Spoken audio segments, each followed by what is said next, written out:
This is The Gorge. This is a podcast where my friend Sarah and I gorge ourselves on overanalyzing a topic. And this week, Sarah, what are we talking about? Sarah. Yeah. Sarah, Hey, what what's are we up? talking about? We're definitely talking about Into the Spider-Verse. I keep wanting to say Enter the Spider-Verse. So the new Spider-Man animated movie that is like the best Spider-Man movie ever made. What's up? It is without a doubt the best Spider-Man movie ever made. Yeah. I'm sorry, Homecoming. I'm sorry, Spider-Man 2. I know. I felt really bad because I was like, man, I really love Spider-Man 2. And I was thinking about it, and I'm like, I think I like this movie more than Spider-Man 2. Yeah, because it's really good. And it is, for me at least, it is contender for best superhero movie I have ever seen ever. I think that's totally valid, because just for the pure visual spectacle, because there has not been a superhero movie pretty much ever that actually, captures the feeling of being a comic book. The only other movie that did this was actually the original Hulk. Oh, but it was awful. Yeah, the original Ang Lee Hulk did do, comic booky, scene transitions. But it was terrible. But it was very bad.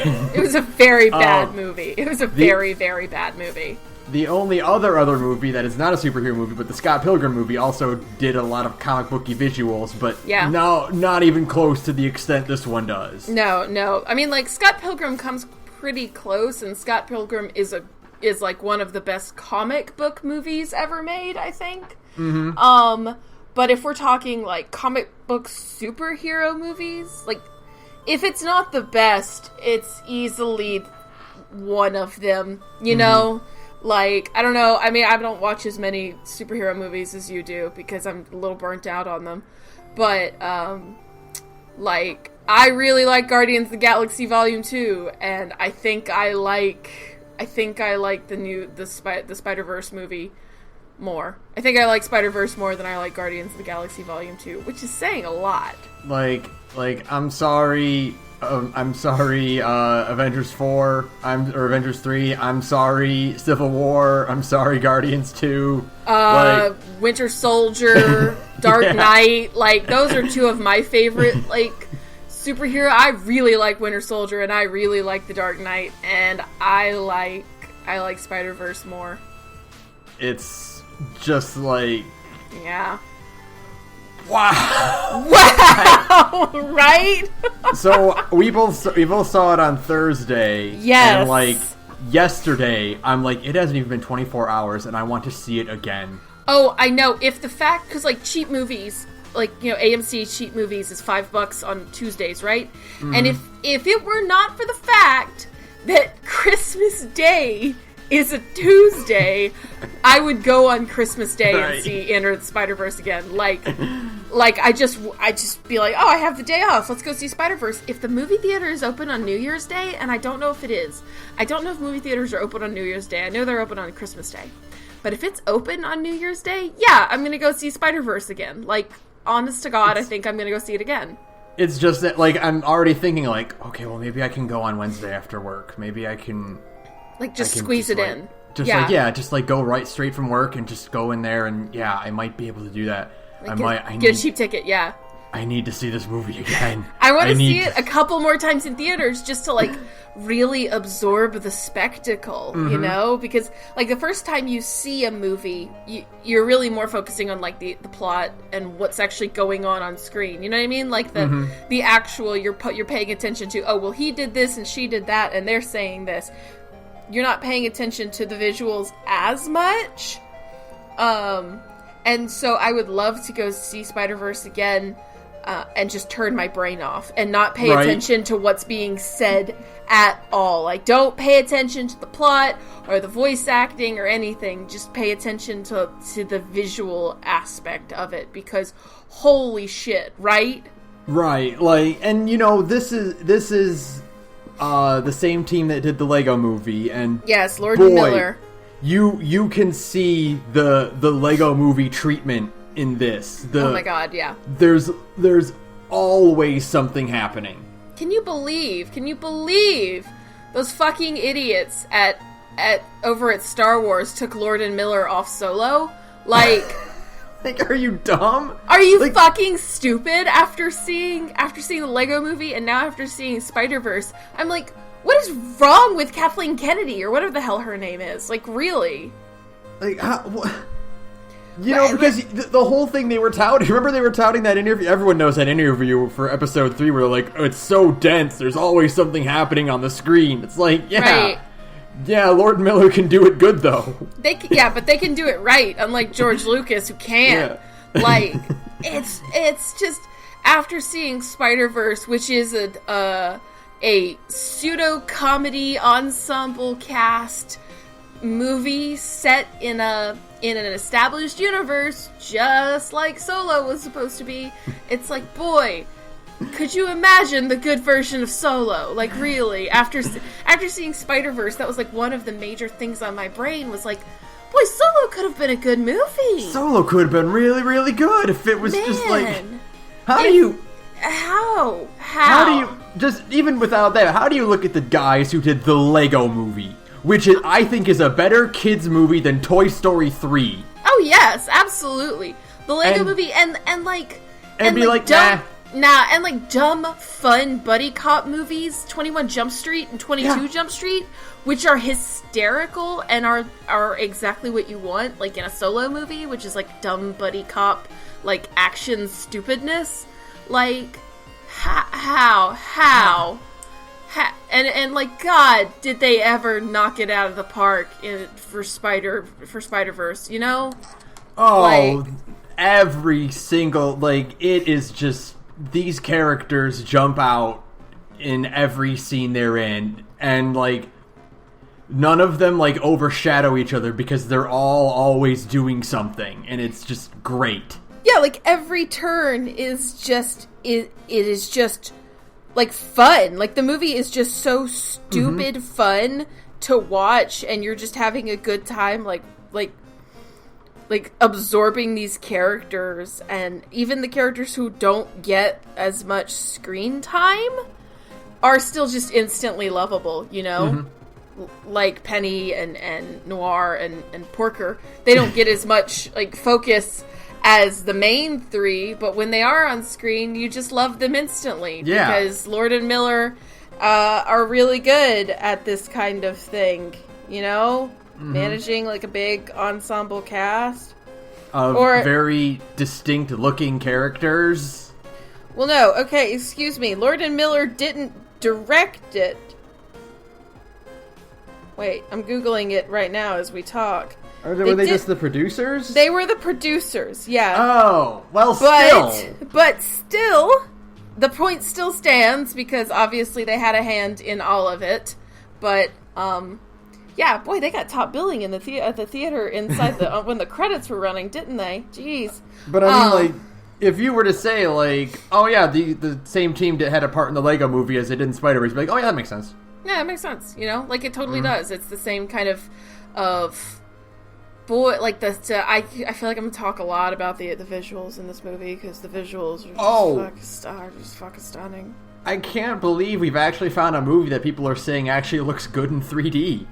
Yeah, I would actually really like to see it in 3D. Like, I would genuinely like to see it in 3D. I saw it in 2D. Actually, I want to see it again, because the theater I saw it in was, what's the word? Shit garbage.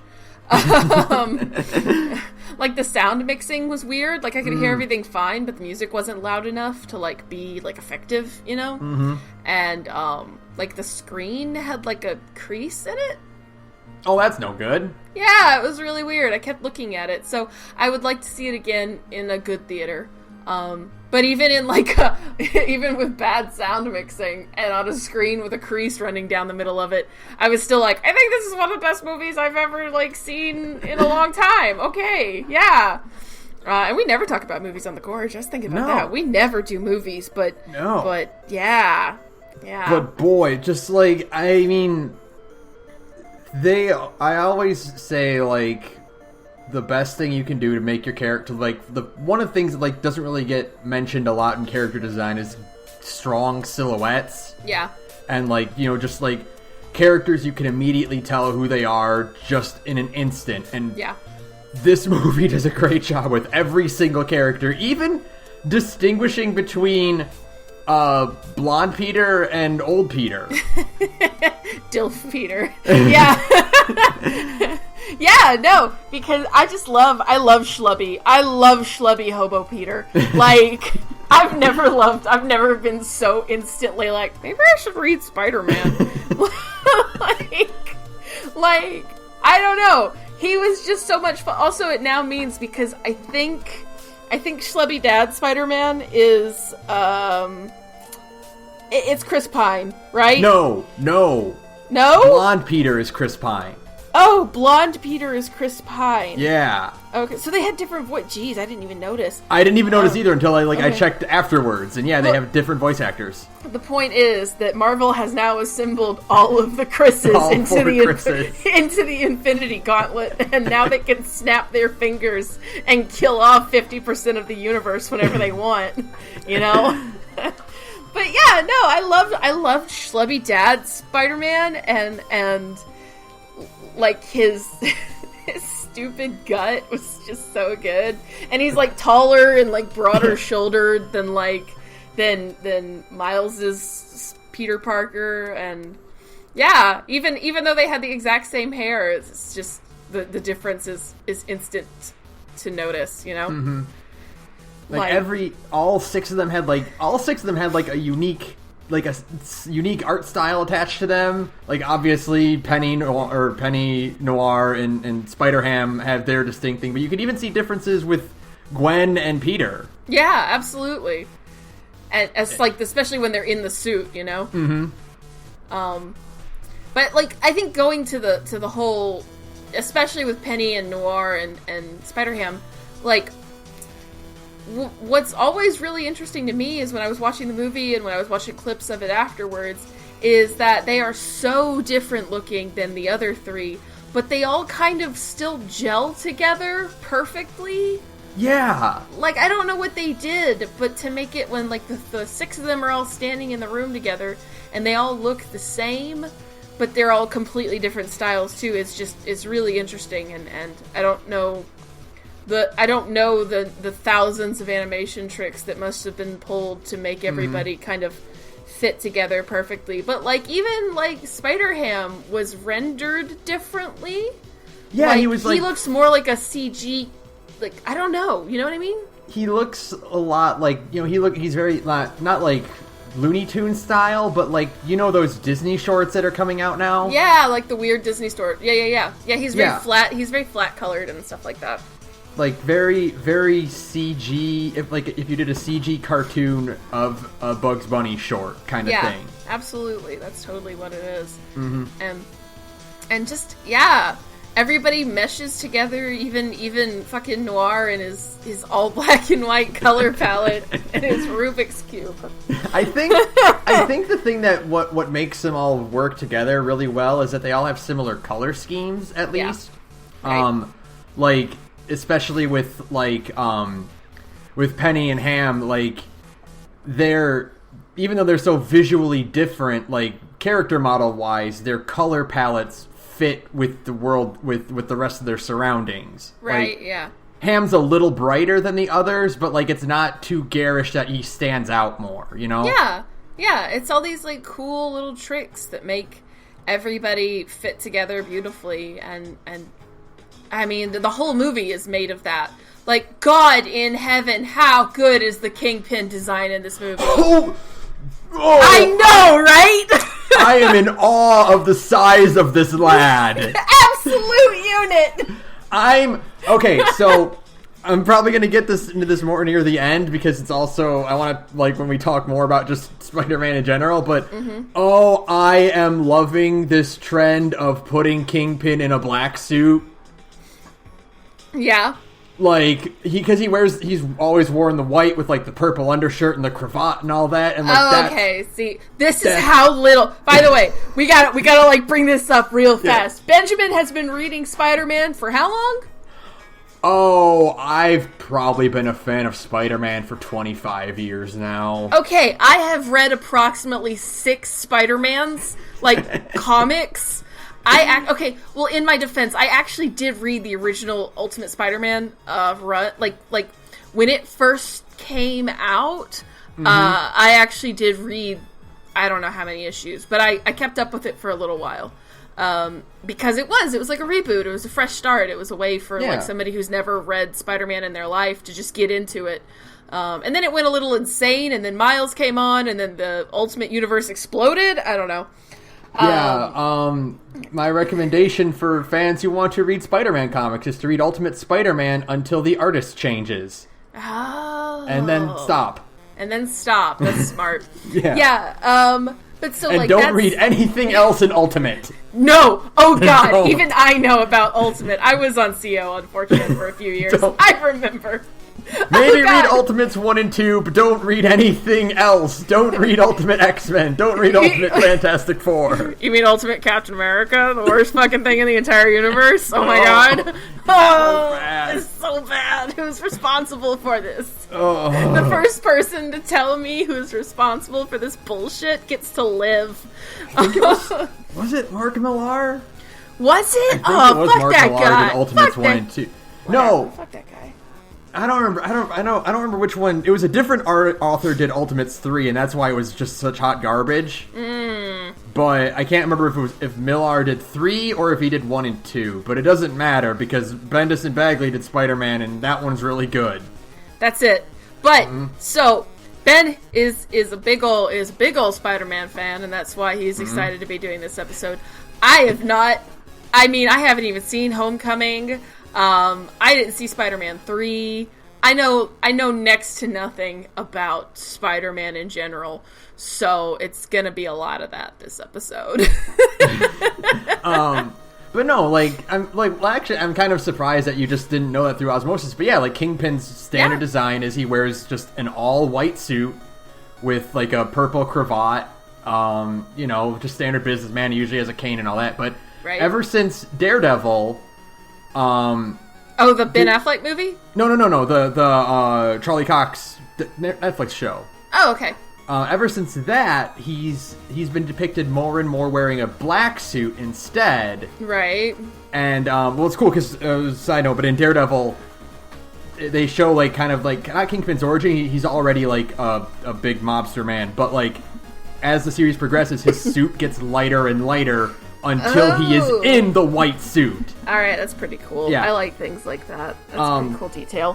But Spider-Man PS4 has him in a black suit, and this movie obviously has him in a black suit to phenomenal effect. Oh god, yes, because he's so giant too. He's massive, and so you have these incredible shots where it is ostensibly like just a front shot of Pink Kingpin talking at the camera, but because he's in a black suit and he's so huge, it's just a black field and like Kingpin's face, and it is incredible. The scene composition in this movie is unreal. And I know. the stylization that went into all these just incredible character designs is. I know. Just like you usually you see these kind of like really distinct character designs, and like you're like, oh, that's a cool design, but like you could never see that in animation, or like you could never see a design like that being like in a comic book, even like panel by panel, because they're great in a still shot, but like the trying to imagine how they would move in their environment is weird. But with Kingpin especially, like they nailed it, and they just completely encapsulated just like this massive like mountain of a man. Absolute unit, like we said. And it's so good because he's so big, and it makes him seem, because he doesn't have any kind of like cool special abilities like the like other villains in the movie, and yet he's just so intimidating just by being this huge guy, and it works. He takes up the frame, and even though like he isn't running around with octopus claws, he still is just so intimidating and so like you just know he is the bad guy, like he is the bad guy, and it works just so well. He's even like he's got just that dominating presence that not even like this movie's version of the Green Goblin has. Yeah, it's interesting. This movie has the Green Goblin in it, but only for like the first like 15 minutes. Yeah. And then after that, Norman's just kind of and Norman, he's dead. And is he dead? Did he die? Is that it? Oh wow, he like straight up died. Okay. Yeah. Damn, this movie goes hard in the beginning and is traumatizing.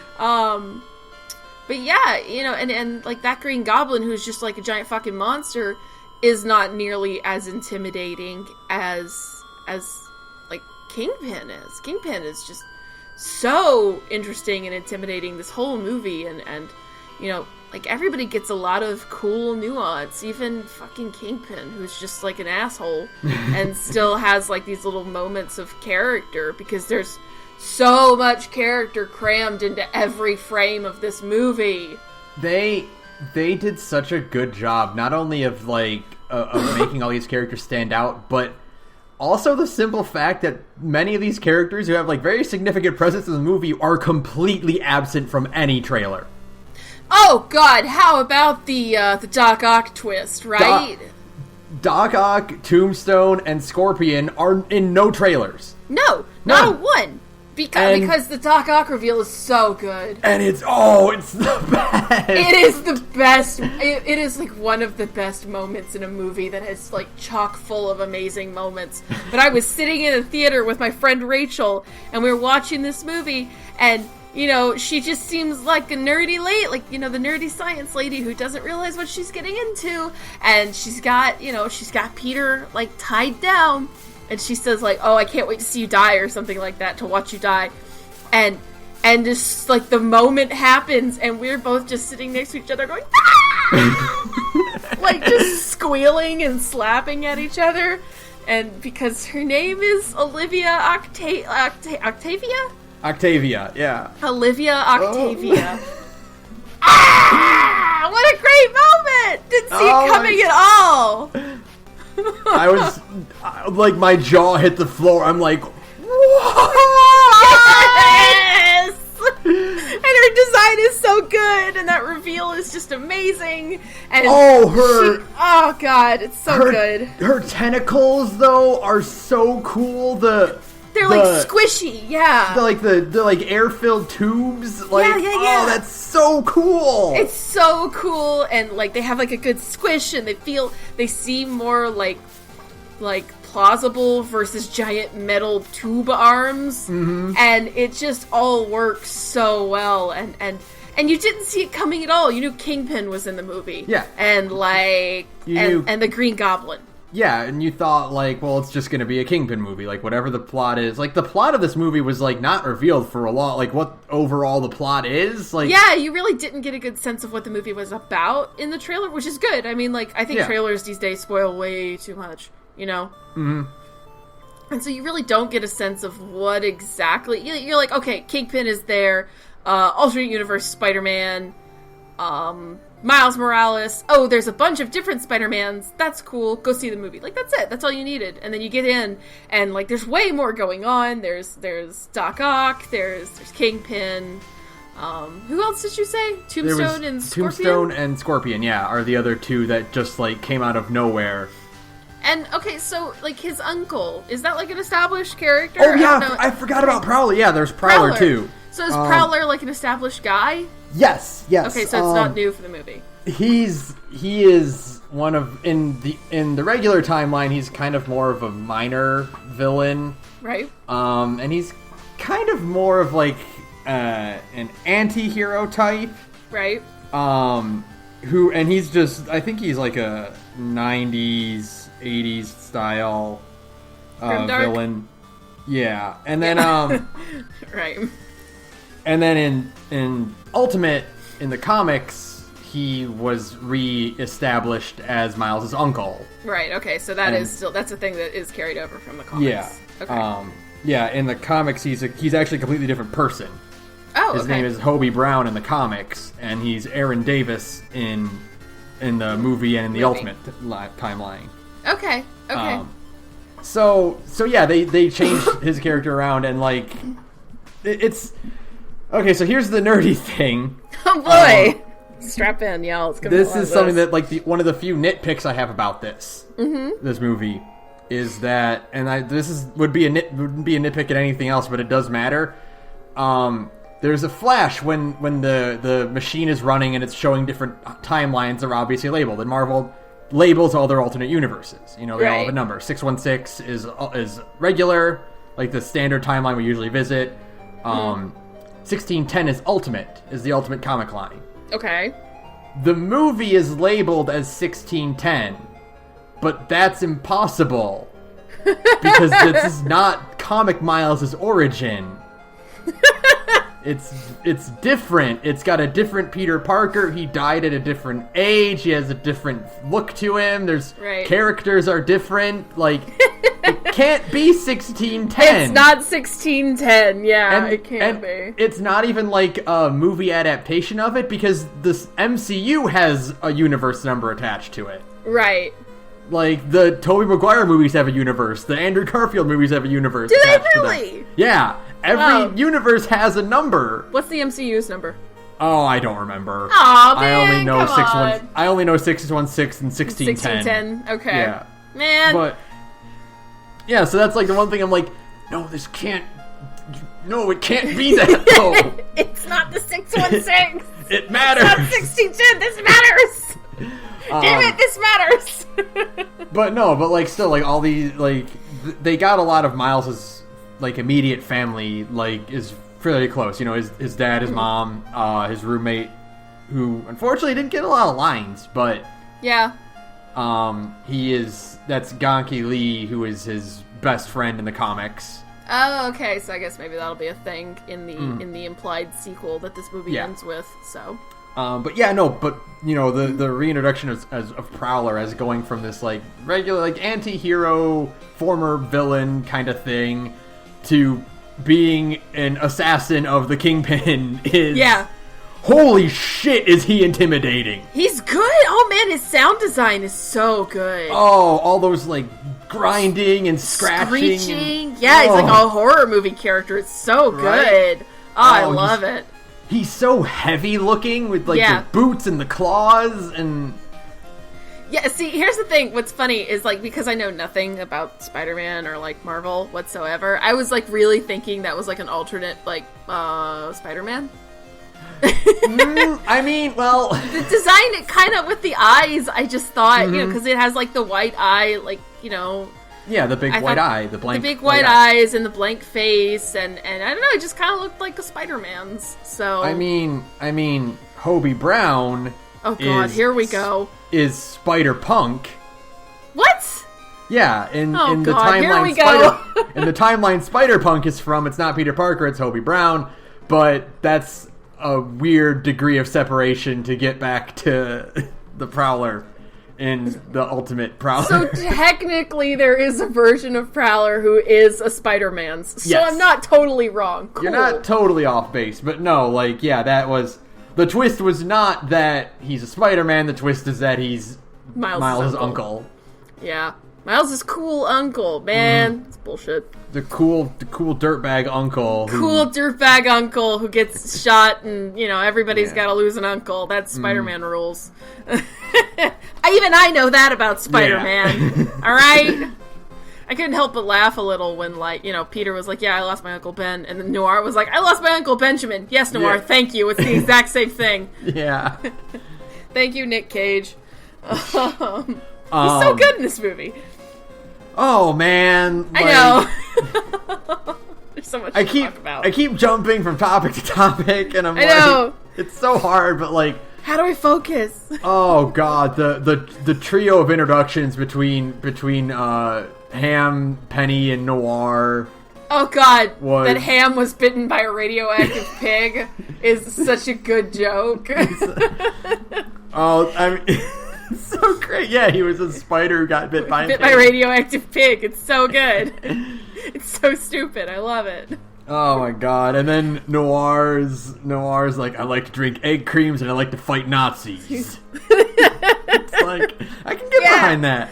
I like this guy. I love it. Yeah, it's good. Penny is really cute and fun. Oh. Her design is so good. I love that fucking robot. Like, she's great. It's basically just diva. That's all I could think the whole time. Yeah, I mean, she really is basically just diva, but like she's like Gremlin diva, but like cuter and yeah. Like canonically, like a gremlin. It's cute. She's fun, and it's like I just loved. God, I just loved everything about this movie. It's like I just want to jump around. I'm like thinking of things as we talk, and I'm like my brain just wants to like latch on to something new and different. I'm just like, oh my god. I really like the way they did Penny's design, like to emulate like a very specific version of anime, like a very specific era of shoujo anime. Yeah, exactly. And like it's not modern. It's like late 80s, early 90s style shoujo. Yeah, oh totally. Like, but without with like a more modern color palette. But the actual design itself is definitely more like retro shoujo kind of look, and that was really cool. Like it just worked so well, and the spider suit, I guess it's called Spider. Yeah, SP / DR. Oh, cool, Spider. The spider suit is cool, and I wish my one regret, like if I have like one complaint about the movie, really, is that I wish the spider suit got to fight more, because I feel like it kind of got wrecked really quickly. Yeah, I wish just in general that the other trio got more play than they ended up getting. And I understand movies have to have a time limit. Right. But like they were just like really such fun characters. And I mean, you got Nick Cage and John Mulaney, and you don't like let them do whatever the hell they want in the recording booth. I know! John Mulaney is so funny for like the handful of lines he gets to have in this movie. Like his delivery is always hysterical. I mean, John Mulaney is a man who literally stepped out of a portal to an alternate universe where it's still 1950 and people just talk like that all the time, you know? I just, like, from minute one where he walks up and he's like, my name is Spider-Ham and my hand is wet because I just washed it for no other reason. Oh, and it's like you walked into a joke that was halfway done, but it's still funny. It's so weird and funny. And, like, all of his like, delivery is hysterical. And it's like, man, how do you not have more of John Mulaney and Nick Cage, like, bouncing off each other, you know? Right? What a wasted opportunity. I love this movie, but I just want a sequel now. You have when they're trying to intimidate Miles, like, get him psyched up, and just Noir just goes into this like old-timey monologue, and he calls Kingpin's men biscuit boxers. Biscuit boxers! It's so funny! Sometimes I light a match and let it burn down my fingers to see if I can feel anything. It's like you picked Nick Cage for the he's at his Nick Cageiest. Oh my, it's like that voice is just so perfect for him. I wanted this movie to be like 4 hours long. Right? To fit all of the hijinks. The movie is like 2 hours long-ish. It doesn't feel like, it feels way shorter than that, though. It goes by so fast. It needed to be longer. I needed more. Man, I want the 3-hour cut of Into the Spider-Verse. I do too. I want so much more of Into the Spider-Verse, because like every second of it is just incredible. You know? It's all gold, man. It's all gold, and like, God, I keep thinking of all of the really good shots in the movie, and I mean, there is the scene, like, it's kind of mentioned, that's shown in the trailers, where Miles basically becomes Spider-Man, and is probably one of the best, like, superhero, like, sequences ever. Like, it is pure catharsis when he finally, like, takes, like, the leap, you know? Right, and becomes Spider-Man. And you get that, it's in the trailer. I mean, it is the money shot from all of the trailers where he's falling and the city is like upside down. Oh, it's so good, right? Oh, when he pulls off the window and the glass comes with him. God, it's so intense. And just, like, I love, like, the little shot. Like, okay, so one of my favorite shots in the movie, and I can't tell you why, and one of my favorite shots from that sequence is when he's doing his thing and he's getting, like, into the swing of it. Into the swing of it. And he runs on an office building window, and you see all of these people, like, turn and, like, kind of freak out because, like, by their estimation, Spider-Man is dead, but, like, there's this guy now, like, running on the windows, like, oh shit, Spider-Man is aggressively back. Like, how good is that, right? So...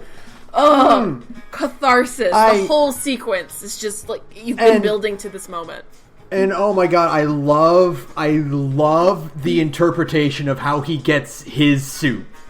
Yeah, oh my god, he paints it himself? He spray paints it over Peter's old red and blue suit. That's so cool. Like, the suit that Peter wore when he was a kid. Mm-hmm. And Miles takes it and he makes it his own, and you can still see the old red webbing underneath it. Yeah. And he's got his symbol on it. You can see the edges of the paint lines. And yeah. Oh my god. Okay, so this is a weird thing, but I wanted to bring it up because like it's like a personal thing more. Mm-hmm. Is that okay? So he does the thing where he goes down and the lab opens up for him, and Aunt May's waiting for him. Right. And she says, "Took you long enough." Yeah, she's so good. Well, I thought she said, "Pick your armor." Oh yeah. And I was like, "Oh, that's such a good line." Oh man, and I just love that he went right for like the suit, you know, like the Spider-Man suit, and just decided to paint over it and make it his own. Because they did that great callback, the one that's like so obvious, but whatever. It's the one where when they first go into the lab and he sees his reflection in the glass, and the suit is like a head taller than him. Right, yeah. And then when he goes back and he can meet it at eye level, and you're like, oh! It's so easy, but like, who cares? It's such a good shot. So good. It's such a good shot.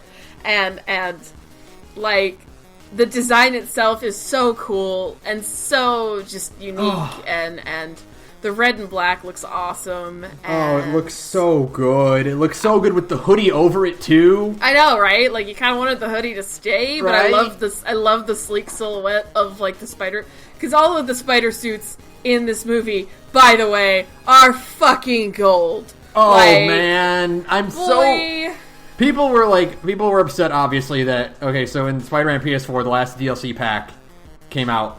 Yeah. And it's got the 3 costumes, and one of them is the Spider-Verse version of the classic red and blue. Right. And people are like, oh, it's just another one of the red and blue. But I'm like, no, but it looks really good. Like, the slight changes in the design are really good. The colors are very bright. And yeah. And I mean, like, God, this is finally my chance to talk about how fucking good Spider-Gwen looks.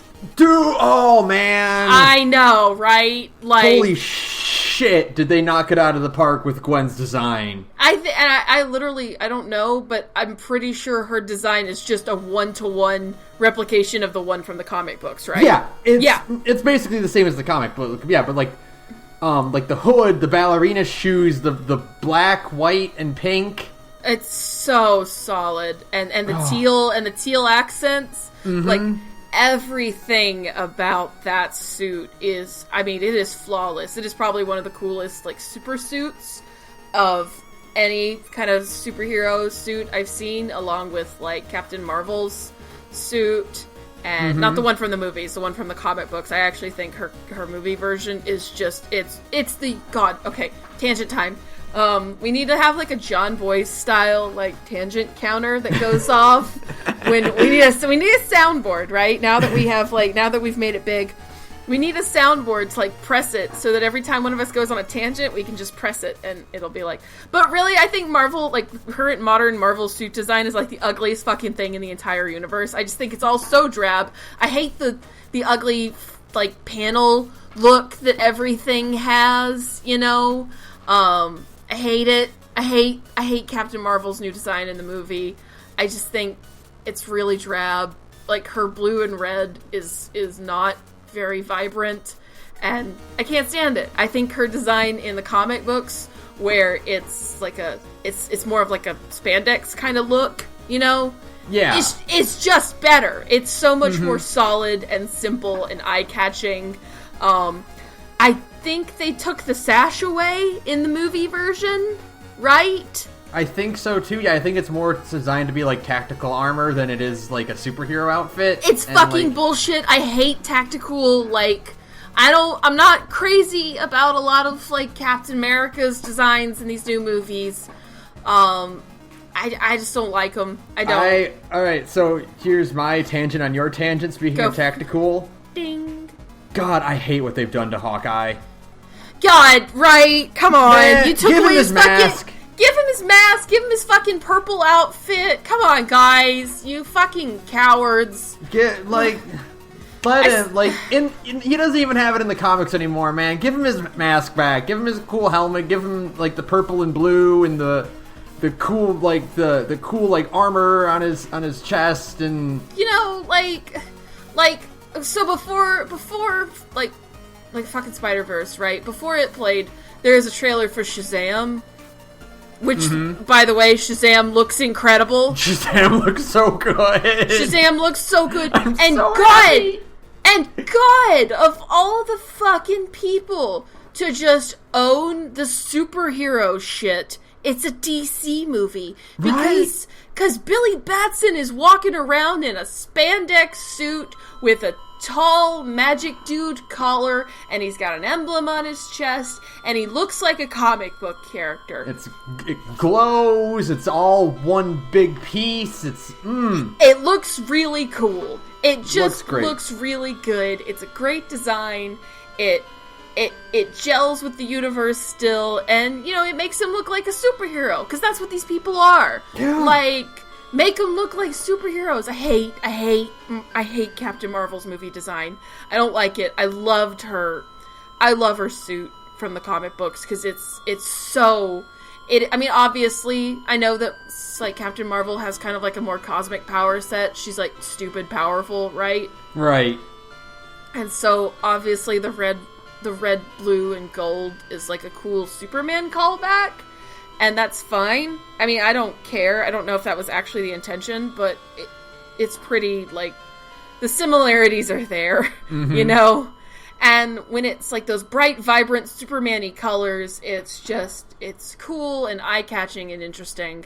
And when you slap the fucking Marvel movie color palette onto it, I'm just instantly like, ugh.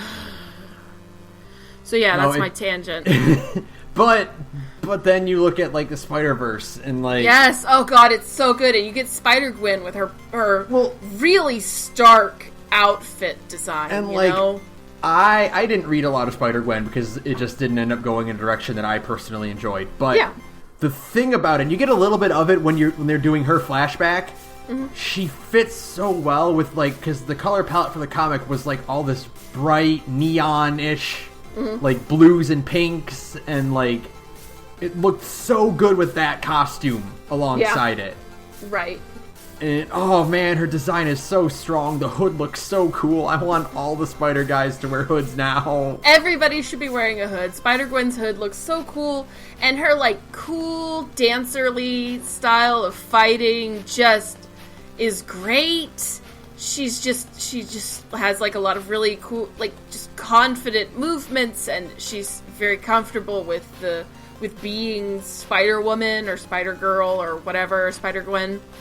And it's just great. I love that design so much. I think the ballerina shoes is one of the best. Like, whoever in that design room was like, give her ballerina shoes. That person deserves an award. Yes. Because it is so unique, and it gives, like, at the feet, it gives a good little, like, pop of teal, and just makes it look so unique and different and sets it apart without it being like a sexy girl superhero outfit.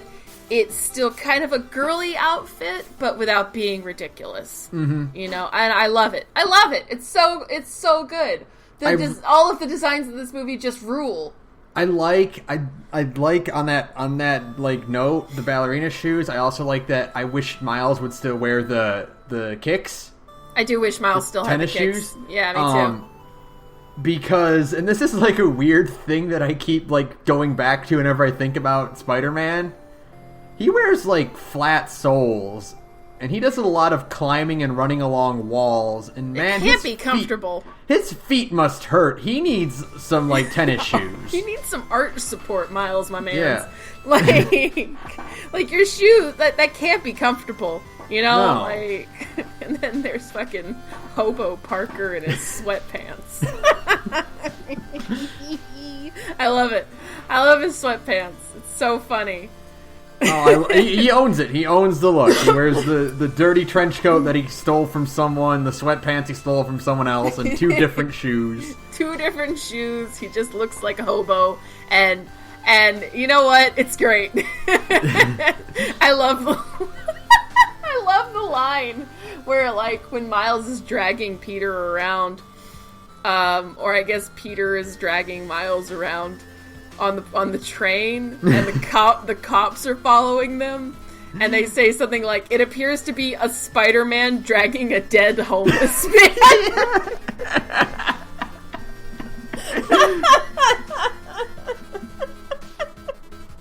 Oh God. Parker's whole attitude in this movie is such a mood. I love, like, one of the things that was, like, kind of, like, dreading or, like, apprehensive about was, okay, are we gonna have to deal with, like, the washed-up Spider-Man who, like, needs to be pushed back into being a hero?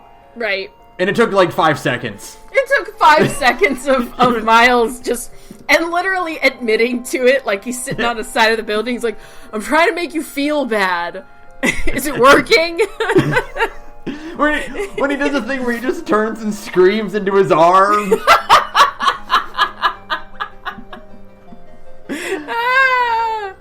Oh, it's the God. Best. It's the best. It takes no time because Peter Parker is still, like, at his core Peter Parker.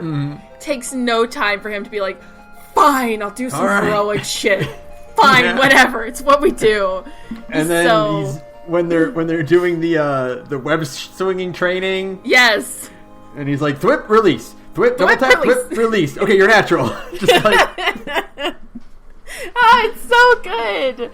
I love that whole, like, their dynamic. Honestly, that was the other thing. It was like I wanted either more of Penny, Noir, and Ham, or other thing, cut them out entirely and give me a movie that is just about those 3 having, like, dumb buddy cop dynamics, you know? Like, as much as I loved Penny, Ham, and Noir, like take them out and just let me have a whole movie of basically Peter Parker adopting 2 very awkward children, you know? These are my 2.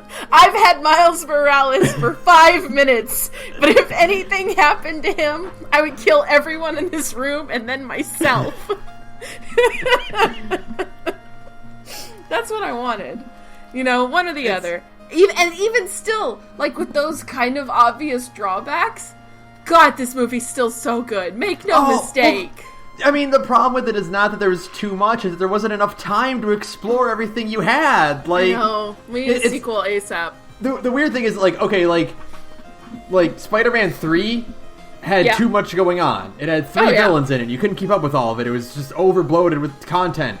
Mm-hmm. This movie just didn't go long enough. No, and it still... You know, the funny thing is it had 3 villains as well. But... Those villains all, like, I guess it works really well because they're all working together. Yeah. I haven't seen Spider-Man 3, but I do know it is kind of about James Franco trying to kill Tobey Maguire. Right? Yeah. So, like, that's, like, a villain doing his own thing. But all of the villains in Spider-Verse they're all trying to do the same thing. Right. So you can have, like, a bunch of bad guys trying to you know, they're all after the same thing, so that gives... And plus, you've got 6 heroes, so you need a bunch of villains to fight them, you know? Right. It all works fine. But I need more. I desperately need more. I need an extended cut DVD. Right? You know? I need all these like deleted scenes and like 30 extra minutes would do it for me. Like 30 extra minutes of everybody just goofing off and doing like investigation stuff or like bumming around stuff. Aunt May's house. Yeah, or like just going out to get pizza somewhere, and nobody has any money. Well, did you notice what the bill ended up being? No, it was $3,000. What? Yeah. Oh no, I didn't notice that. Is inflation just like crazy? Yeah, I guess so. Like that would be the idea. Amazing. It's hilarious. Oh, it's so God. Cool. Did you also see in the background the Clone College poster? No, but did you see in I saw it on the internet. I didn't see it in the movie because I was like too busy trying to take everything else in because there's a lot going on in this movie. Right. But in Miles's phone, above his dad's name is B. Bendis. Yeah, there was also S. Ditko. Yeah. There was another name too.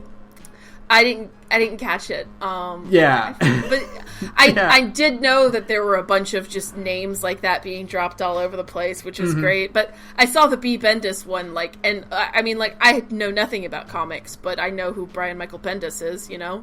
Right. And so I'm like slapping Rachel. I'm like, that's Brian Michael Bendis. And she's like, and she knows even less than I do. She's like, I don't know who that is. I'm like, he wrote the original Spider-Man, Ultimate Spider-Man. You know, I'm like trying to explain this to her in the theater, and they're like, people like, shh. I'm like, sorry.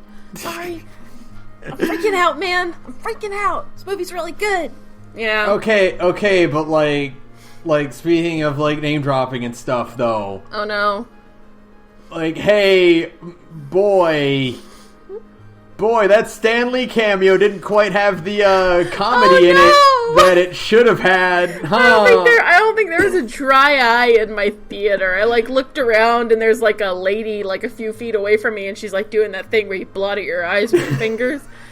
I'm like, yeah, same. Honestly. So sad. Oh my God. Like, it was probably supposed to be a fun gag. Like, yeah, we were friends, you know, and then it's like, well... But it's really sad because it's about, like, how, like, Peter Parker died. Yeah. And so, like, and Miles is going to the funeral or the memorial, and so it's like, oh, Peter Parker died, and Stan Lee died, and I'm really sad for some reason. But then, like, he's got that line that just, like, punched me in the stomach. Oh, no, yeah. Like, it'll fit eventually. Yeah. It always fits eventually is just like, oh my God. It was also, like, a really good callback, because, like, eventually the suit that was taller than Miles fit him.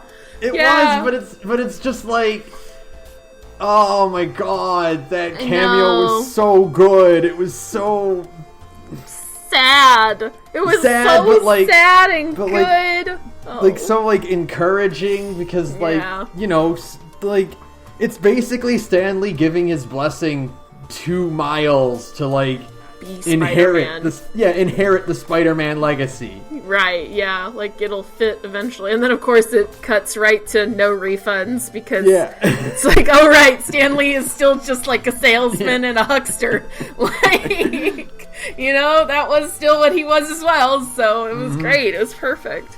Like, God. And then I was like, I mean, God, man. Again, I have very little emotional investment in Spider-Man, but also I think everybody on planet Earth likes Spider-Man in some capacity. Like, if you don't, you're just kind of dead inside.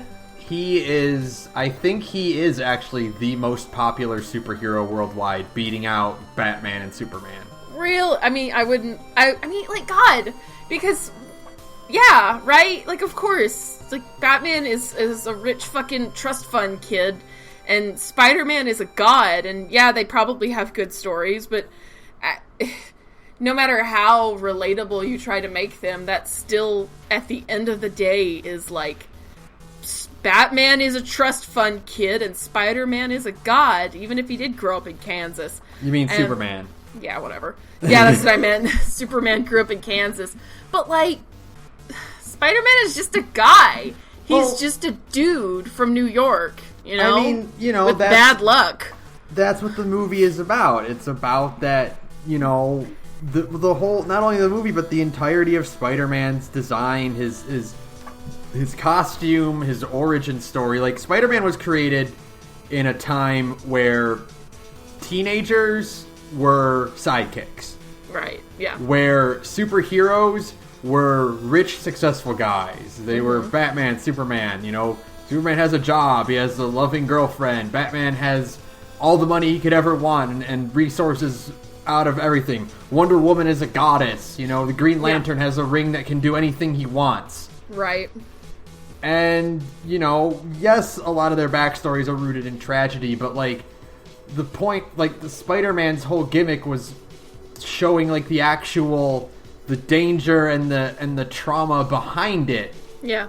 Like how easily, you know, you can have a situation like that puts you in, you know, in that state. Like, a guy who's down on his luck, who has to worry about money, has to worry about keeping a secret from his friends and family, and how that damages their relationships and stuff.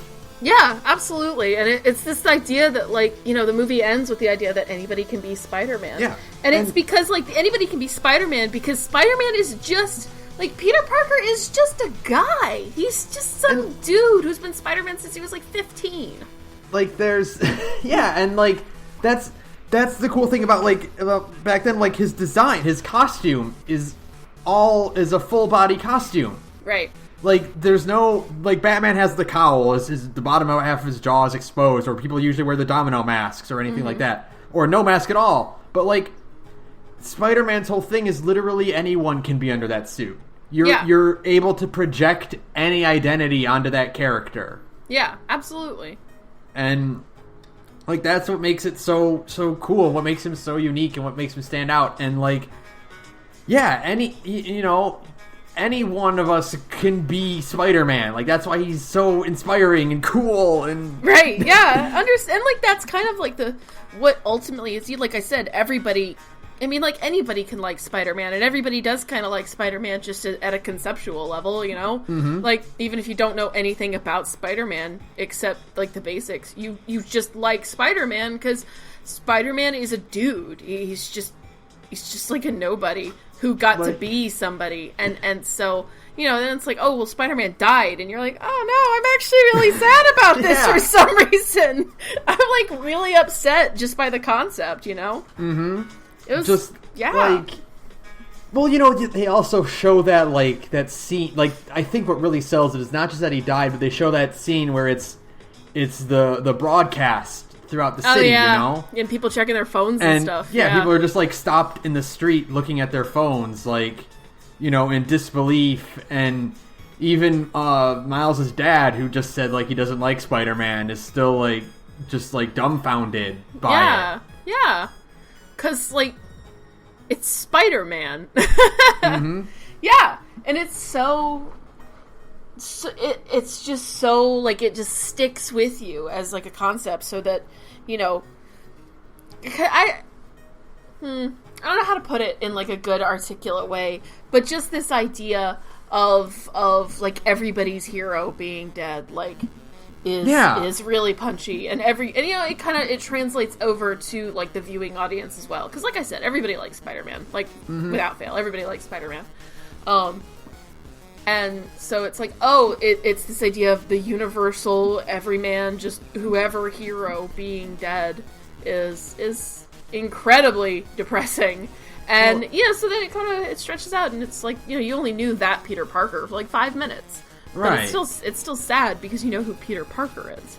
Yeah, and, you know, it also, like, for me, it harkens back to when Ultimate Peter died in the comics, and, like, the thing that struck about that so hard was, like, the huge contrast between, you know, Ultimate Peter was literally a year into his career when it happened. Like, he didn't have time to build up the extensive, like, history and resources and relationships with everyone out, like the other superheroes in the community. Mm-hmm. Like, he was still pretty much working out of his basement, you know? Right.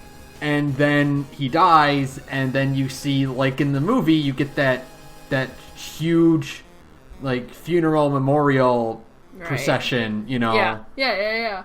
Like crowds of people pouring out for him, and like, you know, merchandise, memorial sales, and the flowers and stuff on his grave and in front of the Parker house, and yeah, it was just it was like it's traumatic. Yeah. It didn't. I was like, man, I knew it was coming, but I'm still like, I don't want to see him die. You still don't want to see it happen, even if you know it's coming, because it's still like, even if like this Peter Parker is like a young Peter Parker in the comic books, not in the movie, is like a young Peter Parker who's only kind of been on the run for like a short period of time. He's only been working for like a year. It's still like, it goes back to, you know who Peter Parker is. He's got all this history attached to him. It's still like, you know that he's like a fundamentally nice dude, and it's just like, oh, well, sometimes fundamentally nice people still get fucked over. Yeah. So, but it was great, and it's just like, oh man, they use the Spider-Man as a legacy character to kind of let you feel like that sadness without necessarily needing to spend too much time getting to know that Peter Parker, you know? Mm-hmm. It's kind of this idea that with like a lot of superhero movies, they always want to do like an origin story, and it was like when they rebooted Spider-Man the movies twice, it's like you didn't. When they did like Amazing Spider-Man or whatever it was, Spectacular Spider-Man, Andrew Garfield was Andrew Garfield was amazing. Okay. When they did the Amazing Spider-Man movies, like, you don't need to actually do the backstory again. Like, everybody knows the backstory. You can just launch into the movie. That's why Homecoming is pretty good, you know? Mm-hmm. Like, I mean, I don't know, but that's why everybody seems to like Homecoming, is they just went like, here's a Spider-Man movie. We don't need to do the origin story. The thing about Spider-Man, about Homecoming and MCU Peter Parker, is that his origin story is, hey, something bad happened and I didn't stop it, so now I have to try and stop all the bad things. Right, yeah. He says to Iron Man, and then that's it. That's it. You know what happened. You know, Uncle Ben, with a great power comes great responsibility. Come on, everybody who's watching these movies knows this. Mm-hmm. And so, by using this concept of just going, everybody knows who Peter Parker is, let's not waste time getting to know this Peter Parker, because you know him already. You can get to Miles, and you can get to the meat of the story without wasting too much time on the origin story. It's really smart. It was really, really good. It was a good way to be to use your affections for Peter Parker as a character without necessarily having to have that one on screen for too long. Right, yeah, and that's like using your tools effectively in a way that, like, actually does make sense. Right. Like, it wasn't really, like, it was tragic, it was a tragic event, but, like, it wasn't meant to be a heart-rending thing like a death normally would be in a movie like this, you know, like comparing Peter Parker's death to Aaron Davis's death later in the movie. Right, yeah, right, exactly. Like, that was one that was meant to be, like, more emotionally impactful for the viewer.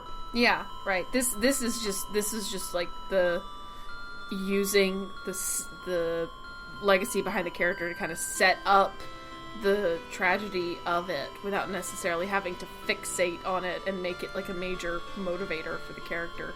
Right. And then for like the couple minutes that this Peter Parker is on screen, he's like the nicest guy, and you're just like, damn it! Great, yeah. Man, this sucks. He's so nice. He's so great. Like, he's so nice and charming, and Chris Pine is just Chris Pine, you know? He has a Christmas album. He's got a Christmas album, and he just sounds so dang friendly, and I do love the callbacks to the Tobey Maguire movies. Oh my god, I know, it was so good. The upside down kiss, instead of saving her from the car crashing through the window, he just turns around and punches it back. The train sequence. Yeah, the train, the Spider-Man 3 dancing. Yeah. But he's in the costume that time. Oh, no. Everybody in my theater lost it, too, because I guess everybody just knows how cringy that is. Oh, God. Yeah, no, it was so good. And just, this movie's really, really good. Oh my god, there's like so much I want to talk about. I feel like we haven't even scratched the surface yet.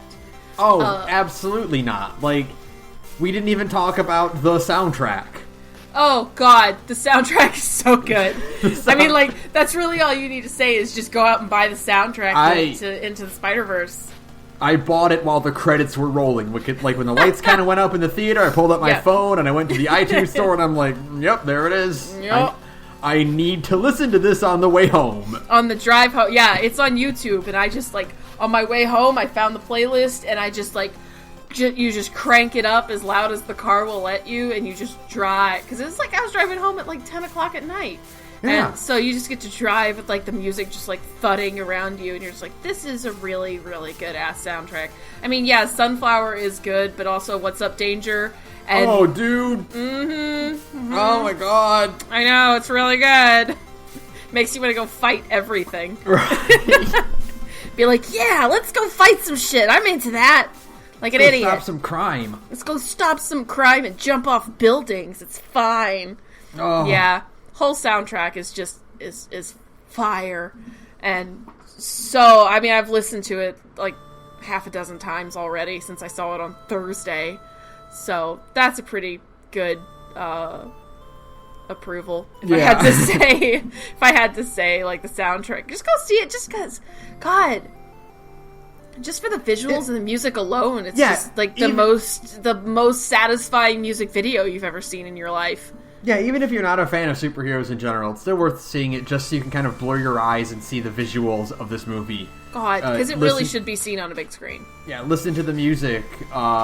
Just like take in the amount of creativity and heart that went into making this movie.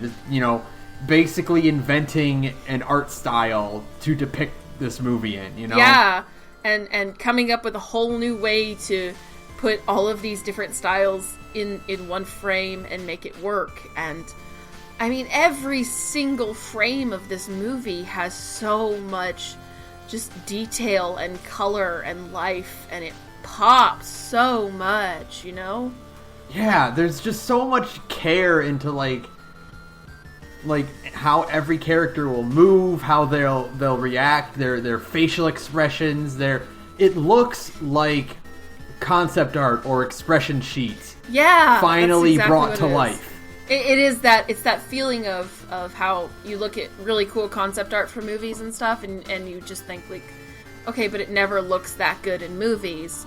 But I was on Twitter and I saw some stuff from the art book. Somebody had like posted some stuff from the art book, and they were some of the concept art drawings, and I'm just looking at it, I'm like, man, this looks exactly like what we saw on screen. Yeah. It looks exactly like what we saw on screen, and how cool and impressive is that to just have so much, just such a visual standout, and there's so much information in every frame, and there's just the little details everywhere that, God, I could stare at the alternate version of Times Square, because there's so many jokes. Mm-hmm. And not just like the clone college one, but there's a Shaun of the Dead reference that I can't remember what it is. It's from Dusk Till Dawn. Yeah, it's so good. It's so great. A whole just all of those, and I love that. God, you don't even think about it at first when you're watching the movie, because they show the soda cola or whatever it's called. Yeah. Advertisement, and you don't even think about it. Talk about great product placement. I mean, I hate product placement, but this one time it's done perfectly, because you start the movie in Miles' universe where everything is different, right? Right. And so they show the soda cola advertisement as he's running around, and you go like, oh, cool. And then it cuts to Parker's universe, like technically 616 Parker, and it's a Coca-Cola sign instead, and it's like, that's how you do it. That's exactly how you do it. It's perfect. Mm-hmm. You instantly realize, like, oh, this is what's going on. Totally different universe. Everything is just subtly different. Perfect. Like I can't remember what it is, but like Miles' universe has a different name for Instagram. There's Snapchat is called Pickaboo or something like that. Yeah, that's it. Pickaboo, yeah. When Miles' dad thinks the phone got disconnected, he says he blames C-Mobile. PDNY instead of NYPD. Yeah, love that stuff. I'm such a sucker for shit like that too. It is so like my idiot brain is just instantly like it's same but different because I'm like stupid, you know. I think I said before, I always get a kick out of like the alternate names for products because you can't use the copyrighted name. Yeah, like and YouTube. So I love when like it has like a reason behind it too. Right, yeah. It's just that this is a crazy alternate universe where everything is just different, except for the fact that Miles' headphones are still Sony brand. Oh, yeah, I mean, it's a Sony movie. It's a Sony movie, yeah, of course. Sony is still constant. Oh, of course, yeah, it's not actually Uncle Ben's death. It's Sony Pictures. Yeah. It's the fact that Sony Animation will once in a blue moon put out like a fucking awesome movie in the middle of all this trash. Right. This is the same company that brought us the Emoji Movie, and now they're making maybe the best superhero movie of all time. Sure, fine. This is fine. Well, it's so cool because like one of the cool things about the MCU is the fact that they go out of their way to make sure these characters feel as accurate to the comics as possible. You know, like the idealized version of these characters, right? Right. But this and like the Batman movie and like the Lego movie are all great because they feel more like not so much like trying to adapt the most pure version, but trying to create like the most like fun tribute to each of these characters that you can make. Yeah. I absolutely get what you mean. Like they're all very exaggerated and cartoony and like kind of like on the edge of parody. Right. Like especially like Noir and Spider-Ham. Yeah, of course. But, like, it doesn't feel, like, mean-spirited. It feels very much like they are kind of, like...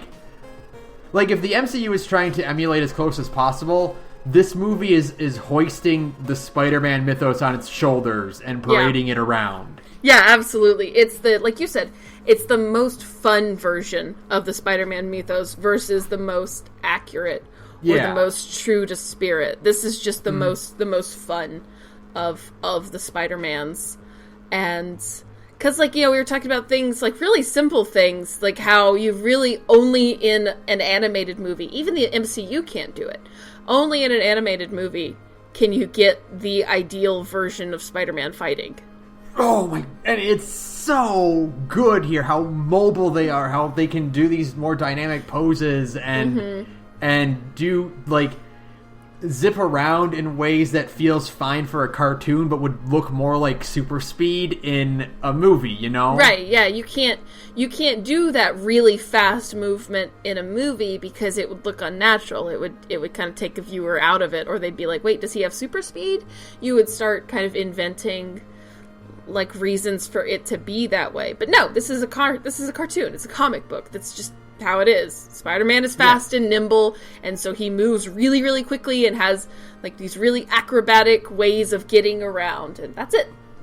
Yeah, and it's so cool, and like I love that they can be completely unashamed with expressive masks. Oh God, I was literally like trying to think of a way to bring it up, and I'm so glad you did, because there's that one bit where Gwen and Parker and Miles are all getting ready to fight, like, Lady Ock, and the truck just hits her, and it cuts back to all of them, and you cannot see their faces at all, but those masks say everything. Like, you can just have, like, the giant bug-eyed mask expressions that you can't even do in, like, I know that Spider-Man and Deadpool in their respective movies have the expressive eyes thing now, but it can't be that degree of, like, cartoony goofiness, right? You know? Like the way they get around it is that in Spider-Man's movie, it's lenses that retract and open.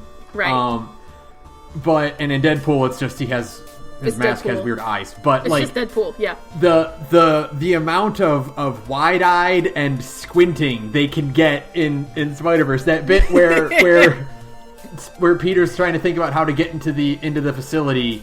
Yeah. And he's got his hand on his chin and he's thinking, and his eyes just narrow to slits while Miles in the back, like, trying to mimic his pose because, like, he's in learning mode, like. So it can just be as, like, stupid, crazy expressive as you want and not be bound by the rules of physics and logic because it's a cartoon. You don't have to worry about that kind of thing. And it gives you these really, like, that's what makes the spider suit so good. And it's kind of why, like, no movie spider suit will ever be as good as the comic book version of the same thing. Because you just can't have, even like the PS4 game, you can't have those degrees of really funny, over-exaggerated expressions because it's kind of in a more grounded version of reality. Right. But the comic books and the cartoon movies can do these super crazy expressions, and it's what makes the suit so, like, fun and cool. You can just, even without having to see anybody's face, you know what they're thinking at all times, and it can be, like, really funny, you know? And they do little things like, Miles his Halloween suit doesn't have the expressive eyes. Right. Spider-Ham has the holes in his snout are expressive too. Yes. I love that. He's got the same expression twice. It's great. Penny's mech can display like kanji and little emoticons and stuff like that. So good. What was I about to say? I just love that, like, you know, they can do all of these, like, unique aspects of what makes a character kind of so interesting in the first, like, so appealing visually in the first place. Like, they finally have all that freedom. Yeah, I wish this movie was destroying. It's doing fine, like, box office wise. It's doing fine. It'll probably make back its budget and then some. But, like, I wish this movie was just exploding. Like, if we were living in a just universe, you know, Spider-Verse would just be on fire and would make, like, $2 billion or some absurd amount of money like that. Right. So we could finally just, I know everybody likes the MCU, but honestly, I would trade the entire MCU for an animated universe instead. Oh, in a heartbeat. In a heartbeat. I would love to see this kind of quality of care and adoration for characters be given to the X-Men. Be given to the... I've said for a long time, the Fantastic Four movie should be animated because it's the only way you can make Reed Richards look normal. And not super goofy. Yeah. You can't... Stretchiness is just not, like, a cool superpower in realistic actual human actors. It just looks dumb. No matter how good your CGI is, it's always going to look bad and goofy. Like, sorry. Imagining the X-Men or Fantastic Four or the Avengers in this kind of style with this kind of love given to them. Absolutely, yeah. I would trade the entire MCU in a heartbeat, even as much as I love Guardians of the Galaxy. Well, Sarah... Yeah. Think about an 80s aesthetic cartoon throwback version of Guardians. I know! See, that's instantly better. It's just immediately better that way. Yeah, 100%. Think about, like, a He-Man, Thundercats aesthetic style version of Guardians. Yeah. And, like, you're like, oh yeah, throw those movies in the dumpster. We don't need them anymore. Throw those movies in the trash. I don't want them anymore. I want nothing but superhero movies with this degree of high quality animation. You know, that's what I want. I don't want realistic superheroes anymore. Let DC do that, because honestly, apparently Aquaman is pretty okay, and Shazam looks pretty good, and Wonder Woman is pretty fucking good.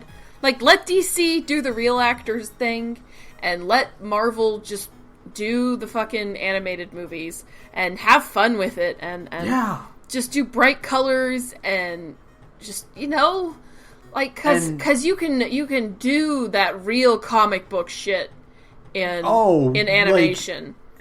There's so much more freedom in this movie than in any MCU movie.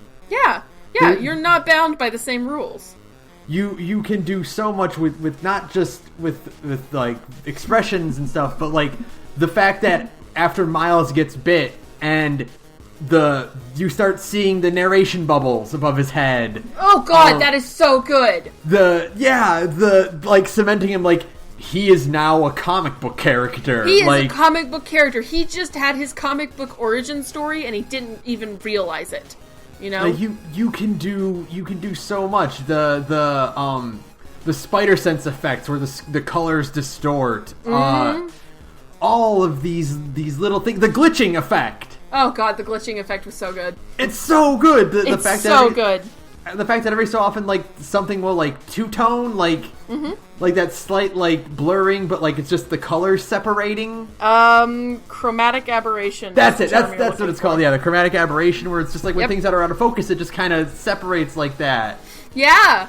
And even, like you said, with spider sense, the very, very simple thing that you know that their spider sense is going off when the little lines pop up over their head. The classic little line, like classic spider sense lines. Yeah, the fact that I think every time they shoot a web, it says thwip. It does say thwip. And it's so good. Like it's so good. You can have the sound effects pop up on screen sometimes. You can have even like little. I love that with sometimes with simple movements, it'll have like a little action line burst come out of it. Yeah. You know, just to kind of let you know, like, it accentuates the motion. It just makes it pop a little bit more and draws your eye to it and keeps your attention on it. I love stuff like that. I just think that this is the way superhero movies should have sort of always been. You know, right? Like they should have always been big budget animation fare instead of live action. Yeah, like I absolutely 100% agree. Like this is like the standard that they need to be held to from now on. Like, the cool thing about, it's like, I always like say the MCU, the cool thing about the MCU is that, like, they weren't afraid to be superheroes. You know, they always were bright, they were in the costumes that looked accurate, they, they cast these accurate looking actors and everything, and they weren't afraid to be bright and colorful, but, like, now that this has come out... Yeah. Like MCU seems so drab now. The bar has been raised so high. I know, it's like, they're again, it's really only like Guardians that kind of has that, like, even that comes close to that degree of bright, vibrant comic-ness. Like, Guardians and Thor 3. Oh god, yeah, Ragnarok. God, how could I forget about Ragnarok? Yeah. You're right. Ragnarok, which, like, finally brought, like, specifically the Silver Age onto the screen. But, like, this movie has now set a standard that I'm going to judge every other MCU movie on. And, I mean, the problem is that it's animation, or, like, sales-wise, no, it isn't setting the world on fire. I think it's going to do fine, but it's not going to make Avengers bucks. What I have been seeing, though, is I've been seeing a lot of people who were like, well, I didn't want to see it because it's an animated movie, but when I did, I was blown away. Mm-hmm. So I'm hoping that even if it's not setting the world on fire right now, I'm hoping that it'll slowly continue to climb. Yeah. And I mean, it's sitting at, like, 95% on Rotten Tomatoes? Like, yeah, it's absurd. Every review is just stellar praise for this movie. Yeah, because it is, like, maybe the best superhero movie ever made. Mm-hmm. If not the best, then one of them. You know, yeah. Maybe Guardians 2 is better. But like I said earlier, I think I like this one more. I think maybe Guardians 2 is better. There's a difference between liking and being better. You know, there is a difference. Mm-hmm. I think maybe Guardians 2 is technically better because it does handle, like, its ensemble cast. It does give everybody kind of a good arc versus where, you know, there are parts of Spider-Verse that feel a little like you could have focused on this a little bit more and you didn't. But I think I just enjoy Spider-Verse more because of it as a full package versus Guardians. like what I'm really hoping is that now that the introductions are out of the way, the sequel can just be what we were talking about, where it's just the 6 of them going on adventures and stuff. The movie ends with that kind of a stinger, you know? Yeah. Like, it ends with Gwen somehow getting back in touch with Miles. Like, yeah, give me that. I want that, you know? Give me... I mean, that... The farewell scene for everyone was, like... was so great, like, and so heartfelt for people who've known each other for, like, a handful of hours, basically. Yeah, 24 hours, yeah. But, like, you know, hearing Nick Cage being like, I love you guys. Oh! I was like, oh, no. Come back! Come back! And, you know, it's like, they all said they'll see each other, you know, they're all like, we'll see you again, so it's like, you better! Yeah. Motherfuckers. Yeah, you better put together a team here. You better bring the team back together, because I really want to see more of Dilf Parker being a dad to these awkward children. You know? Right? Like, I want to see, like, in the sequel, I hope he is a literal Dilf. I do too. I want him to have a baby and still be like, gotta go save the multiverse again, honey. Sorry. Like, have Peter Parker swing around Manhattan with a baby on his back and a papoose. You know? Like, come on. In a web harness. In a web harness. I want it. Gotta get him to daycare fast enough. Give me that. That's all I want. Everybody's just so dang endearing. Miles and his anxiety, and they're all just so lovable. Miles is so good. Like, oh man, like we didn't even really talk about how great Miles. It's his movie. It's his movie, and the problem is that like the visuals are just. I could just talk forever about it, but like, man, Miles is okay. That's actually the thing I really, really wanted to bring up was that like probably the best thing about this movie in a movie that is just fantastic. And I was really kind of worried about it going in, was that because Miles is like the new kid, and he's like a teenager, and let's be realistic, he's black, I thought like he's not going to get his own solo fight. You know, like you were afraid that even though it's his movie, like we've kind of seen this dance before where it's like, yeah, but he's kind of overshadowed by the other characters. Right, yeah. And I was so worried he wasn't going to get his own solo fight. It was going to be like a ensemble fight, and he saves the day. And that's kind of it's kind of like what was happening. You know, when he comes to save everybody from Doc Ock and stuff, is like, oh yeah, well he's the one who can save the day, but the others are helping. You know, right? And it's like that's fine, but I really wanted Miles to get his own solo fight. And then wouldn't you fucking know, he drops Peter into that portal and then turns around and has one of the coolest fights ever. And it's the one you want because you want to see that Kingpin fight, you know? You want to see this giant angry Kingpin fight. And Miles is so tiny, and so it's such a cliche David and Goliath thing, but it's so satisfying too to see Miles like really try to, you know, he's learning and keeping up with this guy who's done this song and dance a whole hell of a lot longer than Miles has. Right. And that whole fight is so satisfying, and there's crazy shit. It's, God, just sticking it in the middle of a collider is great, because you can just have the most bonkers-ass visuals possible. You can just have stuff fly around for the spiders to cling to, and... Yes! It's fine! You can have whole buildings just kind of, like, winking in and out of existence, because, hey, we're in the middle of a firing super collider that's got a bunch of different universes all molding together. Sure, why not? Anything goes now. Quick tangent though, but like that one line that nearly had me like fall out of my chair was when the lamppost turns into that glitch thing. Oh my god, I know what you're talking about. The crowd's taking pictures of it, and one of them was like, I think it's a Banksy.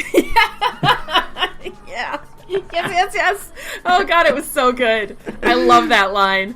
But yeah, like Miles is just such a standout in this movie, because he's just like this nervous little goof is just way in over his head.